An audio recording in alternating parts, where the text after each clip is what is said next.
Phoenix was pretty much gentrified years ago. Scottsdale was, Scottsdale is nothing but, high end now. Yeah. That's fine, Whatever, yeah. There are many parts of the city of Phoenix itself that are still like old school neighborhoods, but they're starting to change. I don't know if it's just a feeling you get. And what's happening, of course, is the middle income people are moving out to, the far suburbs like Chandler and Gilbert and Wow. Surprise. That's why Surprise, yeah. that's why all those so-called outer suburbs, Gilbert, Right. 200,000. Chandler, 220,000. Surprise. Ever heard of a town called Surprise, 110,000? Are you serious? Oh, I spent an hour just online checking, the latest census figures for, the top, one, 200, all the cities with a population of over 100,000. But these were towns that had You basically 5,000 in them. memorize the population of all these cities? Well, just only to the nearest 20,000. See, I do that kind of stuff. I'm really in. You may think I'm crazy, but I'm really getting into demographics, especially after reading that book you gave me. Oh, yeah, I'm very interested in the demographics of Arizona. Very important. Yeah. But those towns you just mentioned had 5,000 or 2,000 people. Oh yeah, 30 years ago, they were small towns, like 10, 20, 30,000 with lots of open space. Well, look at that book on the history of Phoenix and Tucson. Yes. Talks about how Phoenix was a small town. Oh, Yeah. yeah. I know in 1950, the population of Phoenix, according to the official census figures, 106,545. I remember that. Now is it almost... And Tucson in 1950, the city of Tucson was 45,454. See, I actually remember these things. Man. 45,000, now it's done. Well, see, in 1960s, well, I'll stop talking, but the point is that all these small outer suburbs of Phoenix where there's open space, Yeah. like citrus orchards, This is what it used to be like Los farmland, Angeles. but in 1960, the metro Phoenix area was like Los Angeles was in 1930, basically. Yes. Yeah, that's And right. then everything got infilled. And all the orchards disappeared, all the farms. What about and this flowers. the so-called Salt River Project? Actually, that's actually a good thing. I mean, there's some people have objections to the way it's being managed now, but the thing, the Salt River Project was very important in actually what it did is allowed the metro Phoenix area to grow so big. Yeah. But there's no doubt about that. the Salt River Project, I think, is managed relatively well so that the huge population in metro Phoenix and the smaller population in the Tucson area, we do have, we're very careful about our water supply, but I think it's managed relatively well so far. It was 1980. Yeah, there's also, there's also another, it's called the CAP Central Arizona Project. It's another, shall we say, water preservation system that the Arizona state government has done. Oh, I'm going to keep quiet.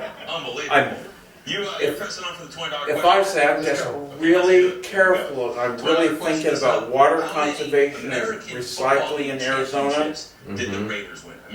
Aquifers. It's funny how when you live there for a while, you tune into this stuff.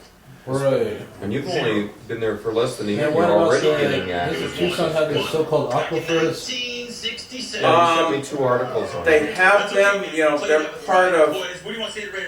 Actually, I don't know the name of it, but the aquifers under Pima County are sort of part of there's this large aquifer that extends from the Arizona-Mexico border all the way to central Arizona, I think.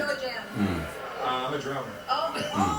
Actually, And then Phoenix, wasn't there this book called Cadillac Desert that talked Yes. about Phoenix, LA, and Las Vegas all fighting over the Colorado River. Yeah. Oh, those battles have been going on since 19. Would you believe those battles have been going on since 1930? Since the Depression. I read it, not in a book. I read articles. You know, again. Cadillac Desert was a good book that covered that. Actually, Yeah, that's true. That book came out, I think, like 15 years ago or something. Yeah, I remember when it came out. you know, that's actually a book I should read because I'm really into that. It's a very important book. And also you have to remember that movie Chinatown was about the water wars. That's in called Los Cadillac Angeles. Desert. That's a tough. I might actually, believe it or not, actually go to a bookstore here and try to buy it. Oh, it's a common book. It's all over. It's been reprinted many times. Okay. We've had it in the bookstore that I Or work should in. I wait till I get to back home and buy it at a local bookstore in You Tucson? should be able to find it cheap. Support should. the A local book you economy. should find it used for $4, $5. It's not that expensive. It's in paperback. It's been reprinted a lot because it was an important book. I mean, That's right. it's used in college reading. Courses. Okay. Well, you see the book you There was gave me. a movie that came out after the book called Cadillac Desert. Yeah, there was a movie. It So was there's an interesting documentary film. So I guess I'm sort of like under the radar when it comes to this stuff. No, seriously, that's the kind of reading material, nonfiction, relative that's relevant to Southern Arizona that I really need to read. Oh, it's a very important book. But the thing is, you know, that book you gave me, the That's hardbound. one of the best. Yeah, I know. I actually sort of checked like various bookstores. I've never seen a used copy in any Wow. bookstore. Not a book stop. Didn't see a used copy of Booksman's. I do crazy things like that. I check up and stuff like that. So that must either be a limited printing in hardback, or maybe people that buy that book never. They always keep their copies. I don't know. They keep them. And books like that aren't published in high volume because No. it's not Because they're convenient. university press. Yeah, Right, and well, the that's part average of it. person wants to read Hunger Games. Oh. They don't want to read the history of Phoenix. Or Or James they want to Patterson. read the latest, what's this, John Grisham? Oh yeah, John Grisham or James Connolly and 103 Shades of Turquoise. yeah, Shades of Grey. Like how many ways can you do it upside down on a trapeze? You How know. many Harry Potter weird stuff? Oh, I want to be a goth girl and I have a change of I gender. don't know, what's that book? Twilight or something? Twilight? Oh God! Don't get me started. There's more than one volume. It's just- No. Yeah, those are the books that, you know, they're always on the top of the New York Times Bestseller. bestseller. What's They this sell thing? like 1 million copies, but then, Game of Thrones or Ooh. but sit on 6 the months, throne. but 6 months later you see them for $1 at every Yes. single tag sale Yes. or yard sale Yes. in whatever city you're in. That's right. Because see, they're disposable. People buy them brand new, they read them. I guess they I don't enjoy know them. what That's fine. Game of Thrones. What's that? Some kind of Game of Thrones is some now kind of competition. Who seven- can take the biggest? It's like 7 volumes, and it's like a TV series that's going on. Wow. It's like swords and sex and death and corruption and evil. serious? It's disgusting. And people are so into it. It's like So they're not trying to read environmental history. No, The Salt River Basin, they could care less. Tucson's aquifers.